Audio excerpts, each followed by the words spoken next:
এই চ্যানেলে সবাইকে ওয়েলকাম। আজকে আলোচনার বিষয় দশম শ্রেণীর জিওমেট্রিকে নিয়ে। আমরা সপ্তম অধ্যায়ের কিছু কিছু এক্সারসাইজের প্রবলেম নিয়ে আলোচনা করব, কিন্তু এই আলোচনার আগে যেগুলো প্রয়োজনীয় বিষয় সেগুলো অবশ্যই আমরা জেনে নেব। আমি এখানে দেখাচ্ছি যে এটা হলো ও কেন্দ্রীয় একটা বৃত্ত। এই বৃত্তের আমি দুটো কালার দিয়ে পরিধিটাকে ভাগ করেছি। একটা হলো কি এই রেড কালারের পার্ট, আর একটা হলো ব্লু কালারের পার্ট।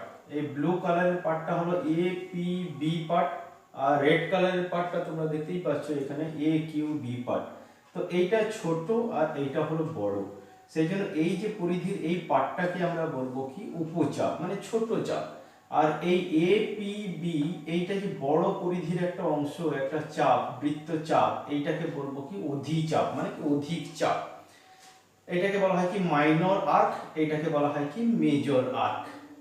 তো এখানে আমরা দেখলাম যে দুটোই কিন্তু চাপ। আমরা যেটা ছোট সেটাকে বলছি কি উপচাপ, যেটাকে বড় সেটাকে বলছি উপচাপ। নর্মালি সবাই কিন্তু চাপ। এখন আমরা দেখি যে আমরা যদি কেন্দ্র আর এ বি বিন্দু যোগ করে দিই, তাহলে এ কিউ বি চাপের উপরে যে কোণটা হলো আমি সেটাকে লিখছি কেন্দ্রস্থ কোণ। অবশ্যই এখানে উল্লেখ করতে হবে এ কিউ বি চাপের উপরে। এরপর এই চাপের উপরে বৃত্তের উপরে যে বৃত্তস্থ কোণটা উৎপন্ন হয়েছে আমরা বলবো কি বৃত্তস্থ কোণ। সেটা হলো কি এ কিউ বি চাপের উপরে। এটা কিন্তু খুব উল্লেখযোগ্য, যখন আমরা বলবো এটাকে কেন্দ্রস্থ কোণ, কোন বৃত্তচাপের সাপেক্ষে কেন্দ্রস্থ কোণ সেটা অবশ্যই বলতে হবে। এবং এখানে যেটা কেন্দ্রস্থ কোণ এবং বৃত্তস্থ কোণও ঠিক তাই।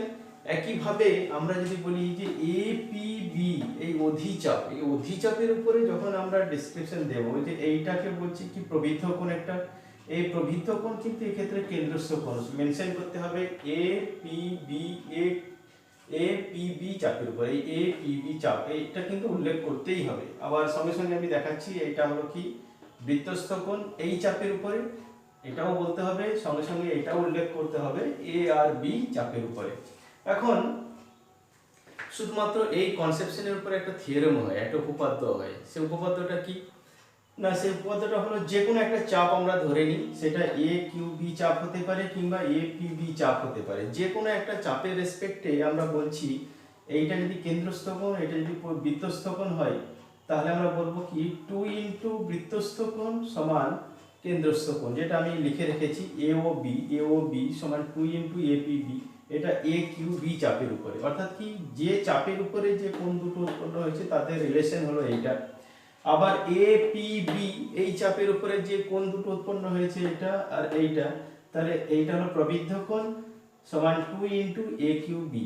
এটা অবশ্যই লিখতে হবে কোন চাপের উপরে, এ পি বি চাপের উপরে। তো এইটা আমরা স্টেটমেন্টটা একটু দেখে নেওয়া যাক যে বইয়ে এক্স্যাক্টলি কি আছে, কি প্রমাণ করতে হবে। খুব সুন্দর করে দেওয়া আছে, বইটা দেখো। আমরা শুধু এই থিওরেমের অ্যাপ্লিকেশনটা করব।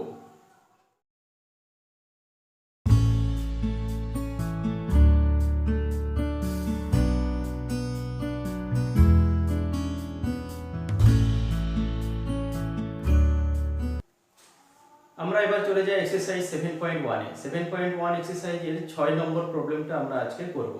তো দেখে নেওয়া যাক কি আছে 6 নম্বর প্রবলেম।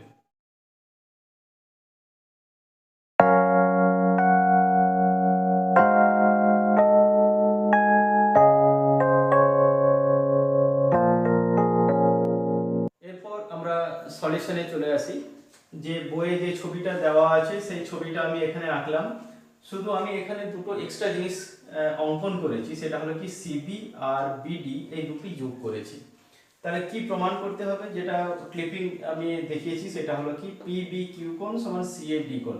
অর্থাৎ কি এই কোণ পি বি কিউ কোণ সমান সি এ ডি কোণ, এইটা প্রুফ করতে হবে। তো তার আগে আমরা দেখে নিই যে এখানে যে পি সি এ ত্রিভুজটা পেলাম, এটা আদতে কিন্তু একটা সমদ্বিবাহু ত্রিভুজ। ধরে নেওয়া যাক এই কোণটা যদি আলফা হয় তাহলে এই কোণটাও আলফা হবে। তাহলে যেহেতু তিনটি কোণের সমষ্টি 180 ডিগ্রি, তাহলে আমরা লিখতে পারি 180 ডিগ্রি মাইনাস 2 আলফা। তারপর আমরা জানি কি এই চাপের উপরে পি এ উপচাপের উপরে এইটা যদি কেন্দ্রস্থ কোণ হয়, নিশ্চয়ই এই কোণটা হবে কি পরিধিস্থ কোণ। তাহলে এই কোণটাকে আমরা লিখতে পারি কি লিখতে পারি না 90 ডিগ্রি মাইনাস আলফা। ঠিক একইভাবে আমরা যদি ডি কেন্দ্রীয় বৃত্তের কথা ভাবি, ডি কেন্দ্রীয় বৃত্তের এ কিউ চাপের উপরে এইটা নিশ্চয়ই কেন্দ্রস্থ কোণ। আর এইটা যদি কেন্দ্রস্থ কোণ হয় তাহলে এইটা হবে পরিধিস্থ কোণ। তাহলে এখানেও এটা এই ডি কিউ এ ত্রিভুজ এটাও সমদ্বিবাহু ত্রিভুজ, আমি ধরে নিলাম এটা হলো কি বিটা, তাহলে এইটা হলো বিটা, তাহলে নিশ্চয়ই এটা হবে কত 180 ডিগ্রি মাইনাস 2 বিটা। তাহলে এর হাফ কি হবে এখানে না 90 ডিগ্রি মাইনাস বিটা। এখন এইটা যদি দুটো যোগ করে দিই, এইটা আর এইটা যদি দুটো যোগ করে দিই আমরা, তাহলে কি হয়ে যাবে না 180 degree minus alpha plus beta. তো আমরা দেখছি যে এইখানে আলফা আছে, এটা বিটা আছে, এই টোটালটা সরল কোণ, তাহলে 180 degree minus alpha minus beta যদি করি তাহলে এই কোণটাই তো থাকবে, তাহলে আমরা লিখতে পারি এটা সিএডি কোণ। ঠিক আমি একটু আলফা বিটার হেল্প নিয়েছি একটু শুধু বোঝানোর জন্য, কিন্তু ডিটেলস আমি কিন্তু এখানে লিখে রেখেছি কেমন করে লিখতে হবে। ঠিক এক্স্যাক্টলি যেটা বললাম সেইটা পয়েন্ট ওয়াইজ কিন্তু সব করা আছে। এখানে আমরা প্রথমে এইটা বের করলাম, পিবিএ কোণটা বের করলাম, ঠিক ওখানে যেমন আলফা দিয়ে করেছিলাম, তারপর এটা বিটা দিয়ে করলাম, এই দুটোকে যোগ করলাম, এইটা হলো পিবি কিউ কোণ, এই 180 ডিগ্রি মাইনাস এইটা প্লাস এইটা, তাহলে সেখান থেকে আমরা সিএডি লিখতে পারি, অর্থাৎ কি এইটা ইকুয়াল টু এইটা প্রুফ হয়ে গেল। আমরা তো প্রথম প্রমাণটা করে নিলাম, এবার চলে আসি সেকেন্ড প্রমাণ। সেকেন্ড প্রমাণ মানে যেটা রেড বক্সের ভিতরে আছে এই প্রমাণটা আমরা করব। তো ছবিটা অ্যাজ ইট ইজ যেমন ছিল সেরকমই আছে, আমরা কিছু পরিবর্তন করিনি। তাহলে এই প্রুফটা করতে গেলে আমি কিছু একটু হেল্প নিচ্ছি, তারপর আমার ডিটেলসটা আমি লিখে রেখেছি, যেটা বলছি সেটা এখানে লেখা আছে। তো দেখা যাক, আমরা প্রথমে ভাবি যে পিসিবি এটা হলো কি কেন্দ্রস্থ কোণ। তার আগে ভাবতে হবে এই ত্রিভুজটা যে হলো, এই ত্রিভুজটা অ্যাকচুয়ালি সমদ্বিবাহু ত্রিভুজ, এইটা সমান, তাহলে এইটা যদি আলফা হয় তাহলে এটাও নিশ্চয়ই আলফা হবে, তাহলে এইটা নিশ্চয়ই হবে কত 180 ডিগ্রি মাইনাস 2 আলফা। আবার এইটার পরিধিস্থ কোণ নিশ্চয়ই এইটা এই চাপের উপরে, সেটা লেখা আছে আমার ওখানে, তাহলে এইটা কি হবে, এইটা হবে 90 ডিগ্রি মাইনাস আলফা, কারণ এর হাফ হবে। ঠিক একইভাবে আমরা যদি এইটা ধরে নিই, এইটা বিটা হবে, এটাও হবে বিটা, তাহলে এইটা হবে কত 180 ডিগ্রি মাইনাস 2 বিটা। আবার এই প্রবৃদ্ধ কোণটা আমি যদি বলি তাহলে 360 থেকে এটা বাদ দিতে হবে, তাহলে 360 থেকে যদি এটা বাদ দিই তাহলে হয়ে যাবে কত 180 ডিগ্রি প্লাস 2 বিটা। ক্লিয়ার হলো নিশ্চয়ই? তাহলে এইটার হাফ আমি যদি এই বড় চাপের উপরে আমি ধরি, অধি চাপের উপরে, তাহলে এইটা কেন্দ্রস্থ কোণ নিশ্চয়ই পরিধিস্থ কোণ হবে এটা, তাহলে এইটার হাফ হবে এইটা, তাহলে এটা কি হলো 90 ডিগ্রি প্লাস বিটা। এখন এইটা আর এইটা এই দুটো মিলে কি একটা সরল কোণ, তো তাহলে আমি এই দুটো যদি যোগ করে দিই তাহলে যোগ করলে কি হবে 90 degree minus alpha plus 90 degree plus beta, এইটা ইকুয়াল টু 180 ডিগ্রি। তাহলে 90 90 180 কেটে গেল, তাহলে আমরা বলবো কি alpha is equal to beta, অর্থাৎ আলফা হলো এইটা, বিটা হলো এইটা, তাহলে এই কোণটা হলো এইটা আর এই কোণটা হলো এইটা, প্রুফ হয়ে গেল। খুব সিম্পলি আমি এখানে বোঝানোর জন্য হেল্প নিলাম, অ্যালজেব্রিক হেল্প, আলফা বিটা দিয়ে দিলাম, তাহলে সহজে বলতে সুবিধা হয়। কিন্তু এটাকে এক্স্যাক্টলি কিন্তু অঙ্কন চিহ্ন দিয়ে এইভাবে লিখতে হবে। তোমরা দেখে নাও, আমি ঠিক যে জিনিসটা বলেছি সেইটা কিন্তু এখানে লেখা আছে এবং খুব সংক্ষেপে প্রমাণ হয়ে গেল। নেক্সট আমরা সলিউশন করব এই এক্সারসাইজের 5 নম্বর প্রবলেম এবং প্রবলেম নাম্বার 11, এই দুটো সিমিলার টাইপ প্রবলেম, তবে আমি 5টা করে নিচ্ছি, ঠিক একইভাবে 11টাও সলভ করা যায়। দেখে নেওয়া যাক 5 নম্বর প্রবলেমটা কি আছে।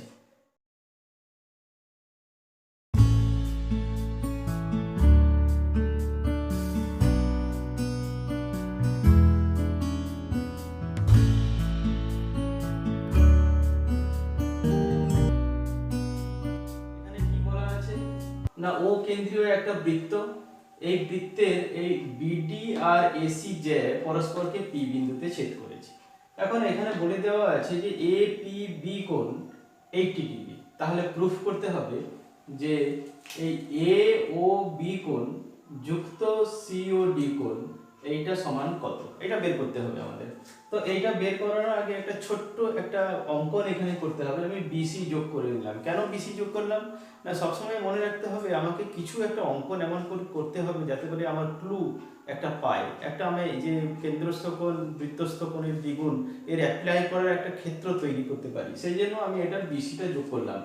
তাহলে কি হলো না, এবি চাপের উপরে, তাহলে এই কোণ যদি কেন্দ্রস্থ কোণ হয় তাহলে নিশ্চয়ই এটা পরিধিস্থ কোণ হবে, তাহলে এই কোণের দ্বিগুণ হবে এইটা, সেটা আমি লিখলাম এখানে, এবং কেন লিখলাম সে কারণটাও এখানে লিখলাম। এরপরে আমি চলে যাই যে এই সিডি চাপের উপরে। সিডি চাপের উপরে এইটা যদি কেন্দ্রস্থ কোণ হয় নিশ্চয়ই এইটা পরিধিস্থ কোণ হবে, তাহলে সেইটা আমি লিখলাম এইখানটা। এরপর এইটা প্লাস এইটা আমি দুটো যোগ করে দিলাম, তাহলে এখানে 2 ইন্টু এসিবি কোণ যুক্ত সিবিডি কোণ হবে। তাহলে আমরা কি পেলাম না এই কোণ আর এই কোণ, এই কোণ আর এই কোণ যোগ পেলাম। তাহলে আমরা জানি যে এই যে পিসিবি ত্রিভুজটা হলো, তাহলে এইটা বহিস্থ কোণ।